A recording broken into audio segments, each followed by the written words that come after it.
जरा सोचो अगर एक शाओलिन मॉन्क एक आम स्कूल में पढ़ने लगे, क्या हालत होगी बाकी बच्चों की। कुछ ऐसा ही होता है हमारी आज की कहानी में। कहानी की शुरुआत होती है ली नाम के एक लड़के से जो एक शाओलिन गुरुकुल में कुंफू सीखता था। वो जन्म से ही यहाँ पर ट्रेनिंग ले रहा था। एक दिन ली गुरुकुल के मंदिर में गया और माफी मांगी क्योंकि अब जो वो करने वाला है वो शायद सही नहीं होगा। उसी वक्त एक योद्धा ने साइड से उस पर हमला कर दिया। अचानक हमले से ली चौंक गया, लेकिन उसने जैसे तैसे वार का सामना किया। योद्धा ने उसे दीवार पर फेंक दिया, लेकिन ली कूदकर वापस आ गया। उसने हवा में ही योद्धा के सीने पर वार किए और कुछ ही पलों में उसे हरा दिया। इसके बाद बारी आई एक तलवारबाज योद्धा की। ली ने उसे भी अपनी काबिलियत से धूल चटा दी। इसके बाद वो तीसरे योद्धा की ओर बढ़ा। हालांकि वो योद्धा ध्यान में बैठा था, लेकिन फिर भी ली के आने की आहट सुनकर उसने अपनी माला शीशे में दे मारी, जिससे ली की आंखें चौंधिया गई। अगले ही पल में उसने ली को उठाकर जमीन पर पटक दिया। योद्धा बस जीतने ही वाला था कि ली फिसल कर बच गया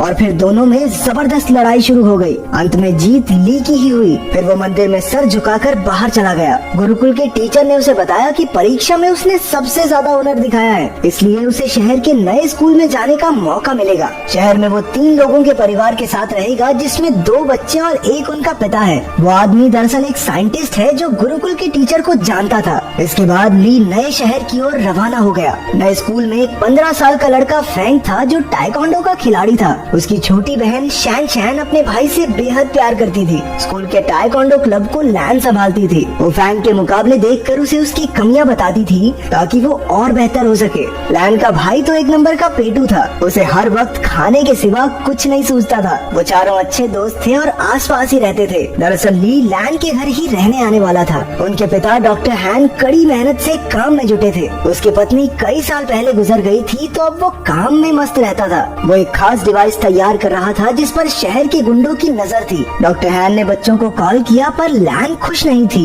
क्योंकि उसके पिता कभी घर ही नहीं आते थे। डॉक्टर हैन ने जल्द ही आने का वादा किया और उन्हें एक तोहफा खोलने को कहा जो उसने घर पर भिजवाया था। असल में उस डब्बे में वही डिवाइस था जो वो गुंडे चुराना चाहते थे। तभी ली ने दरवाजा खटखटाया और लैन उसे अंदर ले आई। वो उसे उसका कमरा दिखाने ले गई और उधर उसके पिता को गुंडों ने बंदी बना लिया। उस गैंग के लीडर लैरी ने डॉक्टर हैन को धमकाकर उससे वो डिवाइस मांगा। डॉक्टर हैन ने कहा कि ऐसा तो कोई डिवाइस है ही नहीं। उसने बताया कि वो तो एआई टेक्नोलॉजी पर काम कर रहा है, जिससे कि उसके बच्चे अपनी माँ की आवाज वाले रोबोट से बात कर सके। लेकिन लैरी को उस पर विश्वास नहीं हुआ। उसने सीसीटीवी फुटेज से पता लगाया कि वो डिवाइस तो डॉक्टर हैन के घर जा चुका है। फिर लैरी के 2 चेलों ने आगे बढ़कर डिवाइस चुरा कर लाने का जिम्मा ले लिया। स्लॉपी और फिस्ट काफी खुश थे क्योंकि गुंडे बनने के बाद ये उनका पहला मिशन था। उन दोनों ने अजीबोगरीब कपड़ों से भेष बदला और लैन के घर के बाहर जाकर खड़े हो गए। उनमें से एक ने रात को अंदर घुसने का फैसला किया, लेकिन फिर दूसरा कहने लगा कि बच्चों ने स्कूल चले ही जाना है, दिन में चुरा लेंगे भाई, क्या हो गया।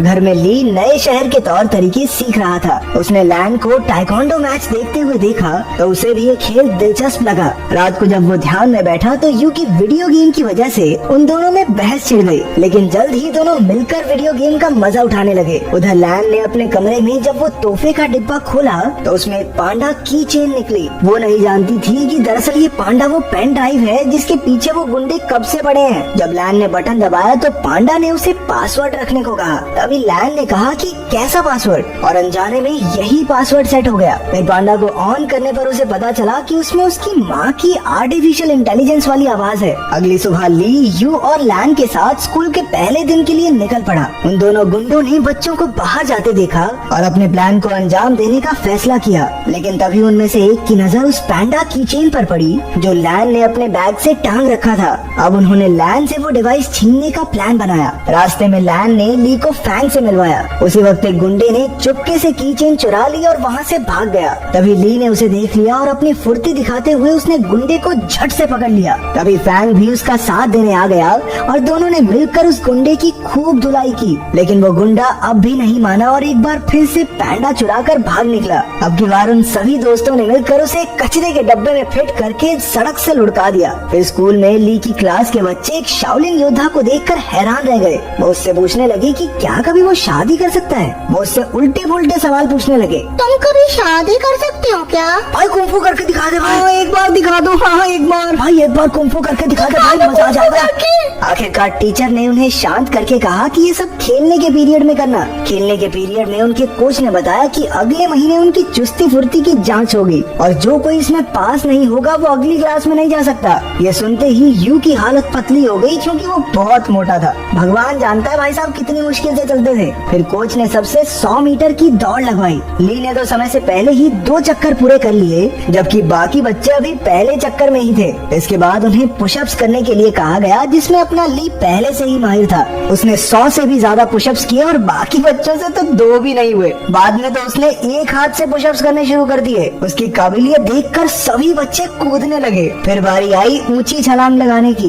ये तो ली के बाएं हाथ का खेल था। बेचारा यू तो मुंह के बल नीचे गिर पड़ा। वहाँ डॉक्टर हान की लैब में लैरी ने उन्हें कुर्सी से बांध रखा था और उसे गोल्फ बॉल से पीट पीट कर परेशान कर रहा था। रात को वो दोनों गुंडे मौका देखकर लैन के घर में घुस आए। तभी ली की नजर उन पर पड़ गई और वो एक खिलौने के पीछे छिपकर उन्हें डराने लगा, लेकिन उन्होंने जल्द ही उसे देख लिया और मौका देखकर उस पर हमला कर दिया। जब लैन वहाँ पहुँची तो गुंडों ने पैंडा चुरा लिया और फरार हो गए। ली ने लैन और यू को सारी कहानी बताई, लेकिन उन दोनों को लगा कि वो मजाक कर रहा है। इसके बाद हम देखते हैं कि वो दोनों गुंडे अपने मुंह में गोल्फ बॉल्स भरकर लेटे हुए थे। असल में उन्होंने गलती से पैंडा की चेन की जगह वैसा ही दिखने वाला एक परफ्यूम चुरा लिया था। लैरी को एक खास डिवाइस 3 दिन के अंदर किसी कंपनी को बेचना है और इसीलिए अब उसे बेचैनी होने लगी। उसने बड़े गुस्से में उन दोनों गुंडों की गोल्फ बॉल से निशाना लगाया और उन्हें धमकाकर जल्द से जल्द वो खास डिवाइस लाने का ऑर्डर दे दिया। अगले दिन स्कूल में सारे बच्चे फैंग का टाइकोंडो मुकाबला देख रहे थे। वहीं यू और शैन शैन पीछे बैठी 2 बदसूरत लड़कियों के बारे में बातें करने लगी। ये लड़कियां कोई और नहीं बल्कि वो दोनों गुंडे ही थे जो भेष बदल कर वहाँ आए थे। उन्हें लैन के बैग पर वो पैंडा दिखाई दिया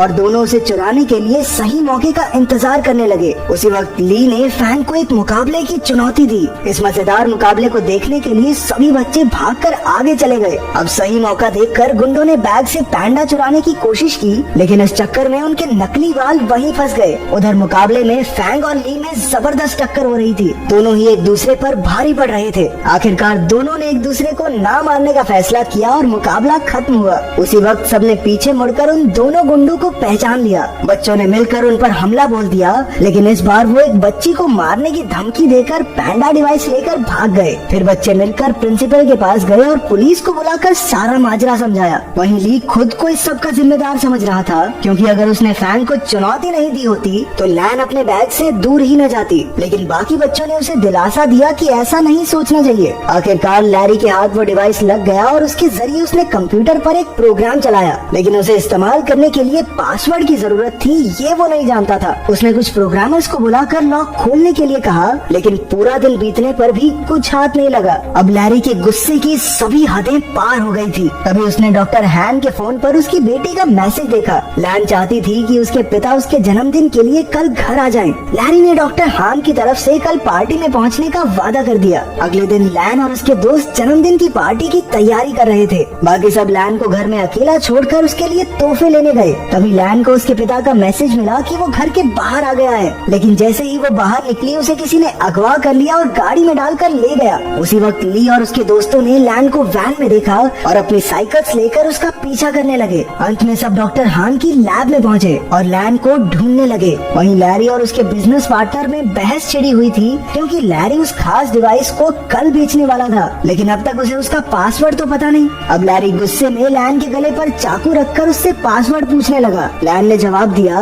कैसा पासवर्ड? और उसी वक्त वो प्रोग्राम चालू हो गया। बाहर शुरुआत वाले दोनों गुंडे अड्डे की रखवाली कर रहे थे। ली और फैंग ने उन पर हमला करके उन्हें कुछ ही पलों में चित कर दिया, लेकिन इसके बाद उनका सामना हुआ लैरी के आदमी ब्रैडली से। वो भी एक खतरनाक फाइटर था, इसलिए ली और फैंग मिलकर भी उसे हरा नहीं पा रहे थे। अंदर लैब में लैरी की डील पक्की होने ही वाली थी कि उसी वक्त यू ने आकर चुपके से अपनी बहन और पिता को रिहा कर दिया। ली ने भी वहाँ पहुंचकर गुंडों का मुकाबला किया। उसी वक्त लैरी पेन ड्राइव वाला बैग लेकर बाहर की ओर भागा, लेकिन डॉक्टर हान, यू और लैन ने मिलकर उसकी धुलाई कर दी। ली एक बार फिर से ब्रैडली के साथ मुकाबला करने में फैंग का साथ देने पहुंच गया। आखिरकार वो दोनों मिलकर उसे हराने में कामयाब हो गए। अंत में पुलिस भी वहाँ पहुँच गई और सारे गुंडों को पकड़ लिया। बाद में ली और यू को उनकी बहादुरी के लिए प्रिंसिपल ने मेडल दिए।